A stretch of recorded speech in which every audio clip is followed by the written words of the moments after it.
নিরাপত্তা নিশ্চিত না করেই কি শুটিং শুরু হয়েছিল? জলে তলিয়ে মৃত্যু অভিনেতা রাহুলের, নৌকো থেকে সমুদ্রে পড়ে যান বলে সূত্রের খবর।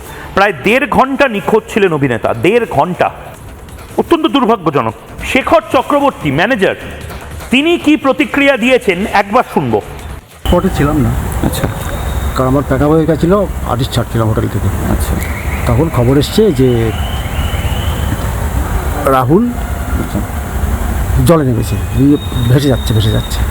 আপনার ছিলেন? আপনি ছিলেন? আমি ছিলাম না, আমরা প্যাকআপ হয়ে গেছে, আর্টিস্ট ছাড়ছিলাম, আর্টিস্ট পড়েও গেছে। তবে গেলাম তো বোট ছিল, সেফটি বোট, বোটে তুলেছে। তারপরে সন্ধ্যা হয়ে আনতে মানে যে গেছিলেন, আপনাদের কোনো পারমিশন নিয়েছিলেন? থানা টানা বলা ছিল? থানা। তারপরেও কি করে হলো এটা? থানা কোনো নিরাপত্তা দিয়েছিল? হ্যাঁ, নিরাপত্তা তো আমরা করেছি, দিদিরা করেছি, নিজের থেকে দেওয়া ছিল? বোটিং ছিল। ওনাকে জলে নামতে মানা করেছে, বারবার তারপরে জল নেমে গেছে।